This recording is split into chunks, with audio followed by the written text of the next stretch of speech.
Good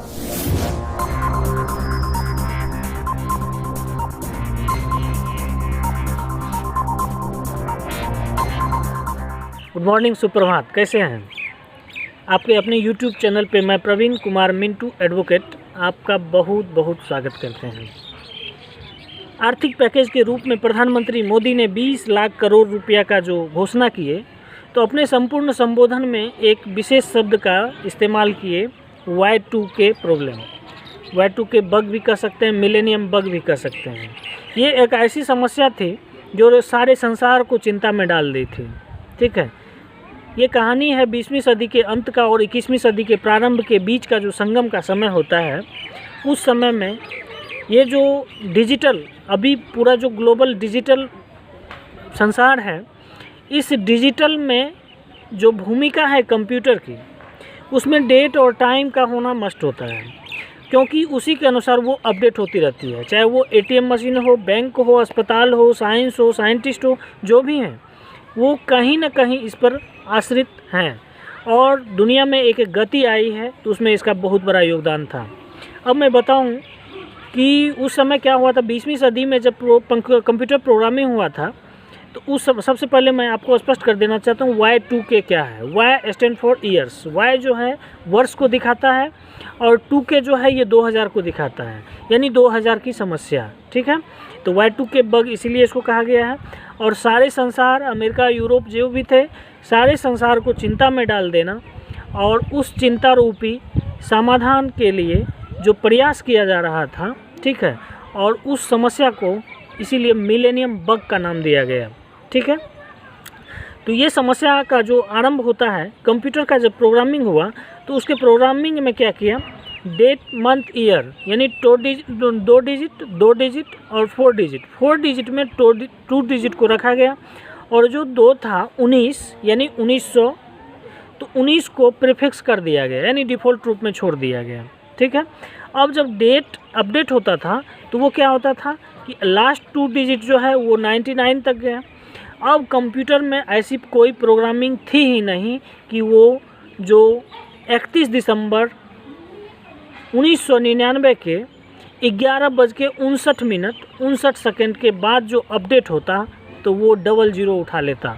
और 00 उठाता तो होता क्या, 11-1900 हो जाता वो, क्योंकि 19 तो प्रीफिक्स में था ही, पहले से उसमें था डिफ़ॉल्ट रूप में। अब 11-1900 जो ईस्वी हो जाएगा, तो आप समझ सकते हैं क्या क्या समस्या हो सकती है। सबसे पहली एक एग्जांपल मैं आपको दूं। एग्जांपल के तौर पर, अगर मैं खाता खुलाया 31 दिसंबर 1999 को और मैं अगले दिन बैंक जाता हूं चेक करवाने के लिए, अपना बैलेंस चेक करवाने के लिए, बैलेंस जो चेक करके हमको देगा, तो वो क्या आएगा, 1-1-1900, यानी एक दिन में 100 वर्ष का अंतर, क्या 100 वर्ष का ब्याज हमको मिलेगा। इस तरह से मेरा ATM भी इफेक्टेड हो जाता, साइंस भी इफेक्टेड हो जाता, और कंप्यूटर से संबंधित जितने भी चीज़ थे, चाहे वो पावर ग्रिड की ही क्यों ना हो, वो भी इफेक्टेड हो जाते हैं। इसलिए सारा संसार चिंताग्रस्त था। और अमेरिका हो, यूरोप हो, उसके जितने भी बड़े बड़े विद्वान थे, बहुत कोशिश किए, और कोशिश करके जब असफल हो गए, तो भारत की तरफ आशावादी दृष्टि से एक आशा की किरण लेके भारत का कोई आएंगे, इस तरह से देखे। और भारतीय प्रतिभा उनको निराश नहीं की, भारतीय प्रतिभा उनको निराश नहीं की, इतना ही नहीं, उनका सॉल्यूशन भी उनको दी। ठीक है, उसी समय भारत में बड़े बड़े IT सेक्टर का निर्माण हो चुका था, जिसमें इंफोसिस, विप्रो आदि कंपनी जो है अपना प्रतिभावान, हुनरमंद लोगों के साथ अपने अस्तित्व में आ चुकी थी और उनके आशा के किरण के अनुरूप एकदम बिल्कुल तैयार थी। उस समय जो है ये लोग जाते हैं और उनका सॉल्यूशन करते हैं, फिर से कोडिंग करते हैं, और अंत सॉल्यूशन हो जाता है कि जो 19 डिफ़ॉल्ट में था वो 20 आ गया। ठीक है, अब जो उनका कोडिंग होता, तो वो डेट अपडेट होता चला जाता, यानी 2001 से मतलब आगे बढ़ता चला जाता।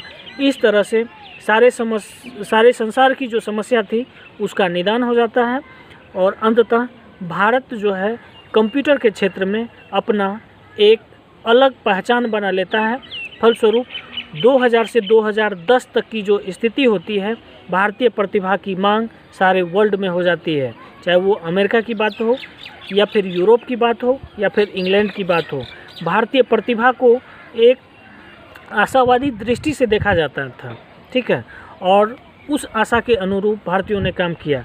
यही कारण है कि मोदी जी इससे पहले संबोधन में ये बोले थे कि भारतीय युवा वैज्ञानिक सामने आए और कोरोना वैक्सीन के लिए काम करें, उनका कोई निदान निकाले। आशा है वो भी होगा, या फिर आगे क्या होता है इसको तो नहीं जानते हैं। मेरा टारगेट ये था कि Y2 के प्रॉब्लम क्या है, मिलेनियम बग क्यों इसका नाम पड़ा, ठीक है, ये क्या थी और इसका सोल्यूशन कैसे हुआ, इस बात को आप तक पहुंचाना। ये घटना जो है 20वीं सदी के अंत का और 21वीं सदी के प्रारंभ के संगम का समय था। सारी दुनिया जब चिंताग्रस्त थी तो भारतीयों ने उसका निराकरण किया, उसका सॉल्यूशन किए। फलस्वरूप एक ग्लोबलाइज्ड हो गया दुनिया, डिजिटल हो गया, और उसमें भारतीय प्रतिभा की बहुत बड़ी भूमिका रही, ठीक है। तो आशा करते हैं बहुत अच्छा चीज़ था और आप तक ये जानकारी पहुंचनी चाहिए थी, और मैं पहुंचाने में अगर सफल हुआ हूं और आपको लगे कि ये आपको जानना चाहिए तो आप निश्चित रूप से सब्सक्राइब करें, और जो भी इम्पोर्टेंट चीज़ होगा, जो आपको जानकारी होनी चाहिए, उसी तरह का वीडियो इस प्लेटफॉर्म पर आपको मिलेगा, because this is my social work, ठीक है। धन्यवाद, मिलते हैं फिर नेक्स्ट वीडियो सेगमेंट में किसी अच्छे टॉपिक के साथ।